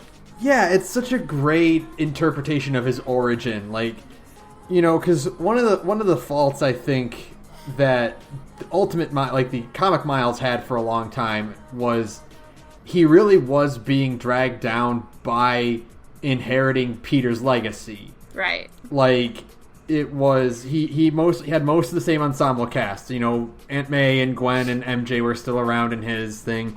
He kind of inherited a lot of Peter's villains. Like, it took a while for him to, like, develop into his own version of Spider-Man. Right. And this movie does a great job of just keeping the focus mostly on him. Yeah. You know, and showing the differences between him and Peter, and, like, having this Peter be much older. Yeah. Oh, yeah. And like, having a much different style than Miles really helps, like, separate the two of them and give him the treatment he deserved. Yeah. And I think part of what makes it cool is that since we are starting this Miles with kind of a blank slate, like, technically not really, because all of these villains were Peter Parker's villains, but where it diverges and what makes it interesting is that these aren't, like, the Peter Parker villains we know. Like, Doc Ock is, you know, Kingpin is this giant guy, and Doc Ock is a lady, and all of these different things. So even though they are still technically the same characters, like the same villains we've always known them, they're in a completely different context. So in this way, instead, especially because, like, Kingpin killed his uncle, these are still personal stakes, and they're still different. They're not just, like, Miles grappling with Peter's legacy, but Miles, you know, dealing with his own set of villains who just happen to kind of share names with a different Spider-Man's villains. Yeah, like, in the universe, they are well-established villains, but they're new to us. To in the a way, audience, you know? they are new. Yeah. So you don't feel as weird that, like, oh, he's just fighting the Scorpion like Peter did, but, like, it's a very different looking Scorpion. Yeah. So it's not the same. It's not the Scorpion in just the solid green suit. He's got the cool robot torso and yeah, so it feels like new villains to us, and so they can be set up as Miles' villains. Yeah, so they are, like, yeah, exactly. They are still the same Spider-Man villains, so there's that familiarity, but they are so different by virtue of being in an alternate reality that these are just this is just Miles' rogues gallery. It's not him inheriting Peter's. Technically, like you said, yeah, in the universe he did. But to the audience, no. This is just Miles' rogues gallery. And that's really cool. That's really, really cool, actually. And like you said, just hearing what I've heard about Ultimate Spider-Man, it kind of fixes some of the problems with Miles' origin story, and he's his own character now instead. He has his own problems, and his own hang-ups, and his own dead uncle. Yeah, I mean, there's still some similarities in there, but they're different enough. You know, it's the uncle died in completely different context too, which is really interesting. Especially this idea of, like, hey, you know, like, Miles has a different, like, sometimes a bad guy is just, you know, not that bad. Yeah. You can have, you know, like, Kingpin had his humanizing moment. His Uncle Aaron is, like his favorite person in the world, and he was a really bad guy, and, you know, Octavia is just, like, a goofy mad scientist lady who doesn't really, like, seem, I mean, she's, like, super evil, but also she's just, like, fun, you know? Like curious. Like, she's not doing this for any reason besides what would happen, you know? Yeah, like, crazy curiosity. That's it. And that's kind of a humanizing thing in its own way. And if her theory is if people get hurt, well, that's what happened. And now I know. And she's delightful. Oh, she's so like good. I really hope the sequel has more of her. At least opens with her. Yeah, that'd be so good if the sequel opens with her fighting Miles. Oh, that'd be good. like to show, like, he's you know, getting the hang of being Spider-Man, like the opening fight that you kind of need to have, like, have it be her at least. Yeah, that'd be great, just to have, like, a little callback to how good Lady Doc Ock is, because God, she's so good. She's great. And you know, I just love Miles. I love him and his dad. I mean, I saw it's in the trailer, but I still love the I love you scene. It's so funny.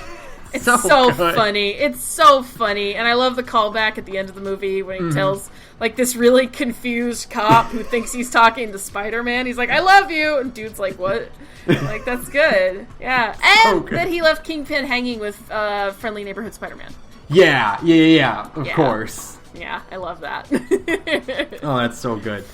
Like, all these little things, like, just helping establish, like, not just establish Miles, but like really introducing him to an audience, like in a big, like, Marvel's doing a lot right now to push their kind of like second wave, like, of legacy characters nowadays. You know, Kamala and Riri Williams and Miles and all that. Like, they're pushing these characters to be in cartoons and on merchandise and stuff. And so it's really cool to see this kind of character being introduced and, like, being the star of a movie. You know, like, being in a Marvel movie is now kind of a prestigious, like, thing. Yeah, you know? Yeah, he is the star. Like, he is very aggressively the star of the show. It's still, like, that's the cool thing, is that, like, everything still, it would be so easy, especially because I did mention, like, yeah, let's be realistic for a second, Miles is a black kid in a superhero movie.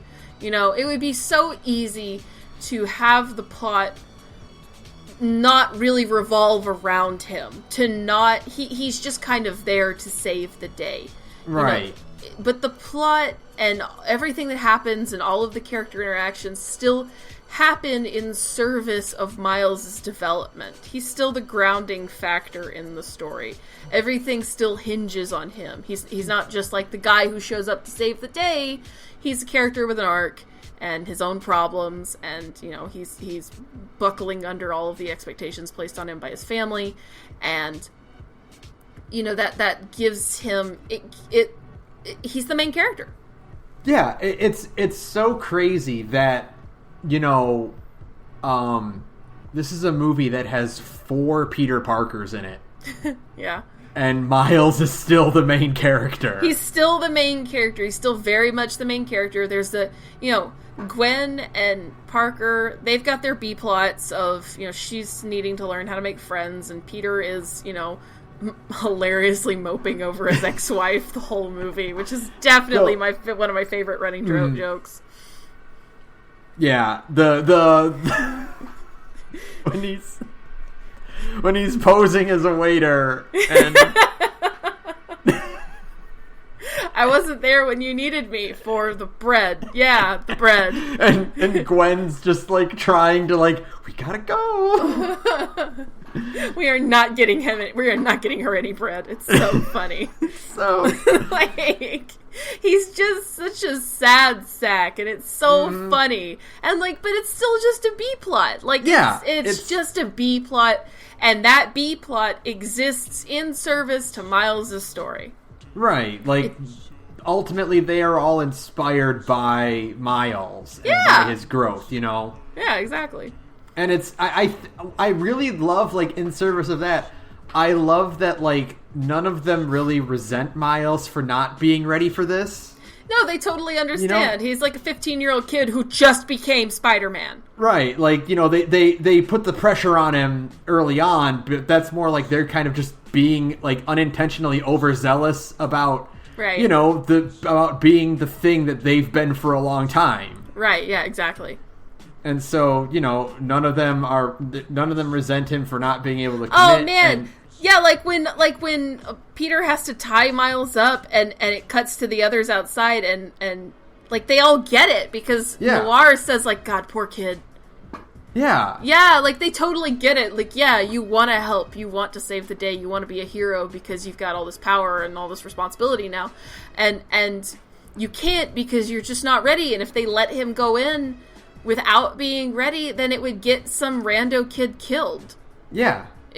And that's not what Spider-Man does. No, he wouldn't just, like, you wouldn't throw an unprepared kid like that into the fray, you know? Right. Just only for him to just get chewed up in the meat grinder. So yeah, as much as Miles wants to go and wants to help, because, like, they can't be sure that he's ready, they can't let him go. And so it's not malicious, and none of them resent him. They all get it because they've all been there, but unfortunately, like, time means they can't entertain the idea of taking him. Right. And then also the fact that, like, you know, when push comes to shove, it's a matter of someone has to sacrifice themselves for it, and just the kind of, like, underlying hilarity of all these, they're all Spider-Men. Of course, they're like, no, I'll be the one. Oh my god, it's so good. What an excellent way of understanding your character, right. And understanding what makes a character fundamentally Spider-Man without necessarily having to be Peter Parker. Like, you just get it. If you're Spider-Man, it goes back to the end of the PS4 game. And hey, you didn't think we'd be getting into those kind of spoilers, but Benjamin, you know what I'm talking about. I know what you're talking about. Yeah, there's no question. There's no Spider-Man.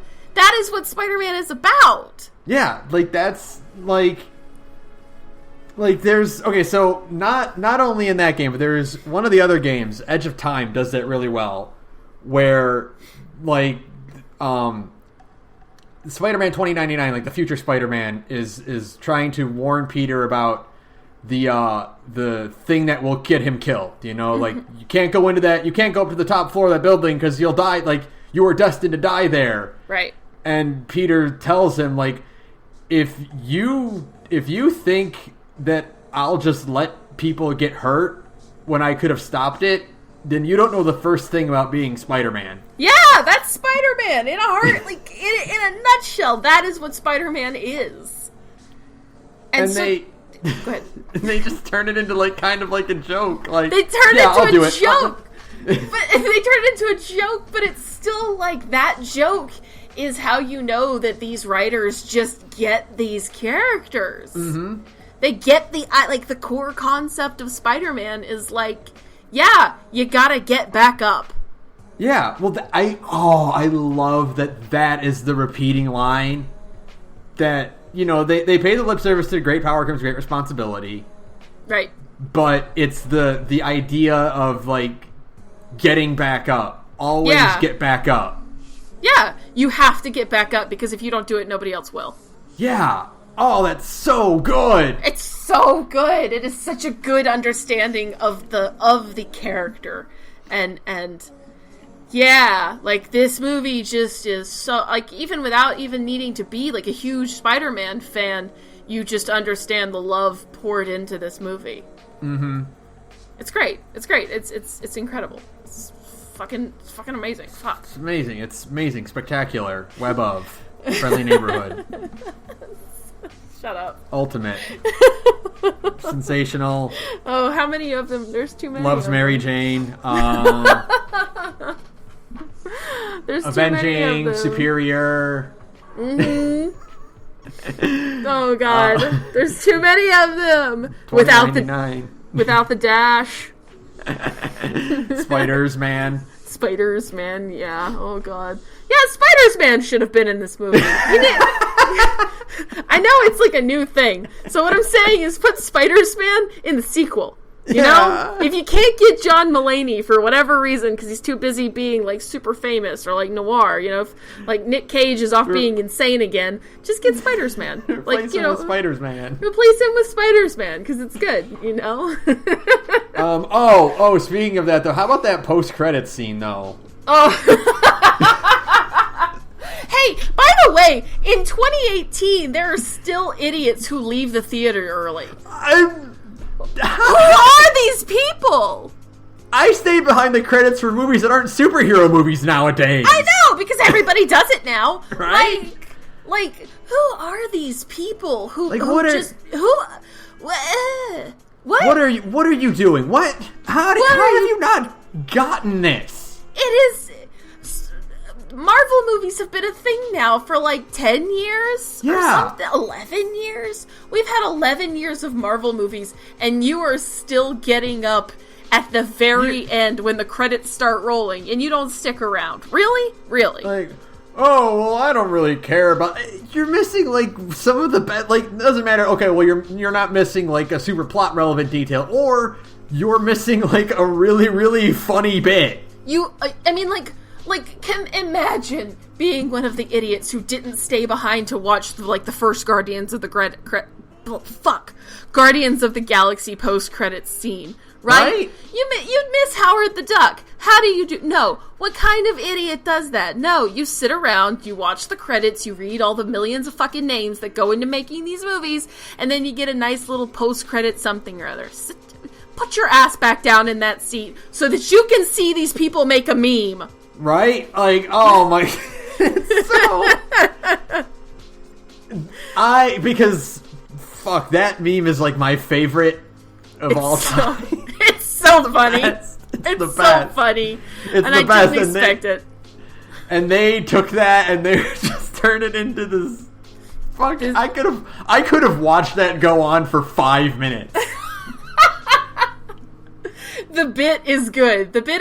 Like it's stupid and it's great and I didn't expect it at all. And yeah, man, it ruled. Here's 2 interesting bits about that post credits though. I looked into. Oh yeah, do tell me a little bit. That is the original voice actor for Spider-Man. Really? The old show. He's like 88 years old. Oh, God. And they were like, get back in the studio, man. We got one more for you. Oh, my God. Like from the old 60s cartoon? Yeah. That's kind of why he sounds like pretty rough. Yeah, that makes sense. But you know what? He doesn't have a lot of lines, so it's fine. No, I mean, like, it's just, no, you pointed at me. No, you... Yeah, exactly. And J. Jonah Jameson in that scene is voiced by Stan Lee. Shut up! And that is because originally, the original idea and what Stan wanted to do so badly, he wanted to be J. Jonah in the Sam Raimi films. Oh, did he? Yes, he wanted... Because Jonah Jameson is a self-parody of himself. Oh, okay. Like, okay, that makes sense. And when you think about it, you're like, okay, that makes sense, yeah. That actually makes a lot of sense. Yeah, because he's like the editor and... The big blowhard chief who, demanding all that, like... Right, yeah, that actually makes a lot of sense. So he wanted to be Jonah Jameson in the movies. Mm-hmm. But, they obviously went with J.K. Simmons and, So this is his... And change the universe because J.K. Simmons is, like, the only man who can play J. Jonah Jameson. Yeah, like... But this was, like, his chance to finally be J. Jonah Jameson. Right. So... That's awesome. Holy shit. It's so fucking funny, though. It's so good. Like, when I saw, like, what was happening, I was, like, I was dying. I was in tears in theater. And, of course, Rachel, she doesn't know memes. She's like, she doesn't know that meme. She knows... She's not a normie, but... She didn't know that one, and I had to explain it to her and show it to her, and then she got it. But God, it is so funny. It is so funny. Good. It's so good. Oh my God. Also in the credits, they had the desk meme. They did have the desk meme. God, someone please stop these people. And the credit sequence itself is so fun. Holy hell. Holy shit, what a good credit sequence. So many Spider-Mans. I love that every so often there'll be a different suit. Like you saw the PS4 suit in there a few times. Yeah, the Iron Spider, that's so cool. That's great. It's great. There's so many just good little moments like that. And the Spider-Man Christmas song, which is awesome. where Keith loses it at the end.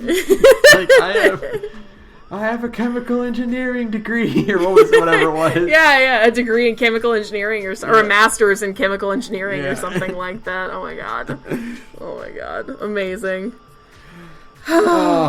Spider-Man is pretty good, dude. Man, this I'll be real with you. If I had more time, God, I need to find time. It kind of does make me want to play the PS4 game. I know. Even if you're not did you like Miles? Yeah, I loved Miles. Yeah. It's you should play the PS4 game because Yuri Lowenthal is also pretty good Peter Parker. This has been a fucking great year if you're a Spider-Man fan. Oh God, right? Hey, guess what? The new run with Nick Spencer writing it is great. Mm-hmm. One More Day is finally fixed. It's finally dead. It only took 10 years. They killed that shit. All of the really weird shit that Dan Slott put in his run is just in the first year alone is most of it's been removed. Mm-hmm. We got one of the best Spider-Man game of all time to come out. Yep. We got the best Spider-Man movie of all time to come out. Dude, you're living it. If you're a Spider-Man fan right now, 2018 was the year for you. Damn, what I mean, it's pretty dope. Now is the time to get into Spider-Man. Hey, if you like Miles has a really good run starting up. Like, oh, really? The first issue's really good. Oh, really? Okay, that's cool. Yeah. That's cool. Man. Yeah, I'm like thinking like if I can get it on sale sometime next year, I might pick it up because of course the beginning of 2019 is going to be a fucking nightmare. Yeah. But the middle of 2019 looks pretty reasonable, empty. But who knows? They might like announce something absurd and my life will be ruined again. So, it's 2017 all over again. But maybe somewhere in the middle of all of that, I'll find a place to play Spider-Man. Because, I don't know. It's like, you just really... Unfortunately, Into the Spider-Verse gave me an itch that I need to have fulfilled somehow. I understand. Yeah. But hey, for you, the DLC just came out, or is coming out soon, right? Once we get off the call, I'm going to go play it. Oh, good. Okay, so it is out. So there you go. Out. Yes. It's all Spider-Man all the way down, y'all. Yep. Just like this movie. It's just endless Spider-Mans. So Ben, are you happy to have finally gotten an episode to talk about Spider-Man? Yes, I am very happy. And I do want to clarify to the audience, this was Sarah's idea. It was my idea! She was my idea. Who's like, I want to see the Spider-Verse movie, and I want to do an episode about it. I did. I just thought, like, man, this movie looks so eye-catching and so different. And I know Ben really wanted to see it, and so I thought, well, let's just do an Enter the Spider-Verse episode. Let's do Spider-Verse, because it gives us a chance to talk about Spider-Man, and I got to see a cool movie. This is only, like, the second movie I've seen all year. I don't go to movies. I just don't go to movies. I don't have time. Movies are fucking expensive. I spent $40 to see a movie with me and my friend. I paid for her ticket, mind you, because like I'm a good friend and I invited her out of the blue. Like I called her 30 minutes before the movie and was like, "Do you want to go see Spider-Man with me?" She's like, "I don't have any money." I'm like, "I don't want to go alone. I will pay for your ticket." So, yeah, but it was $40. No wonder nobody's going to fucking movies anymore. Yeah. Really? Come on. Or as they say on Red Letter Media, do you know they're closing movie theaters now? But if you go see any movie this year, you should see Spider-Man Enter the Spider-Verse. That's all. If you do the family movie night on Christmas or whatever, like make it Spider-Verse. Make it Spider-Verse. Spider-Verse is the ideal. It's a good wholesome ass, pretty good family movie. And if you like cool action or just comic books in general, you should see this movie. That's it. Like, you need to see this movie. So if you have an interest in animation, God, yes. Like this movie is like for everyone. Like you said, everyone likes Spider-Man. But if you like Spider-Man and also are into good music or into good animation or good writing, you should go see it. This movie is the nascent point for a ton of new Spider-Man fans and new artists, honestly. I can just see a bunch of little kids seeing this movie and just deciding, oh, yeah, I definitely want to make something like this, Oh, well, I hope this movie does, I've said this, before on Twitter and stuff, but, the thing that I really like about Miles, and I also like about Kamala and Riri and Amadeus Cho and all these other, the rookie heroes that are being introduced now, is that, hey, there are going to be so many kids that get to look at these characters and feel the same way I felt about Spider-Man when I was a kid. Yeah, exactly. 100%. And, that's the fucking coolest feeling in the world, to look at a character and be like, that character looks like me. Yeah, you can imprint on that character and feel like a connection to that character. You don't have to kind of force it because of a difference in religion or in race or gender. Yeah. Obviously you can imprint on any character you want, but it helps when the character looks like you. Yeah, it's that saying, representation matters. It's crazy. Yeah. It's almost like it does. When that character also shares the same interests or the same style of humor or whatever.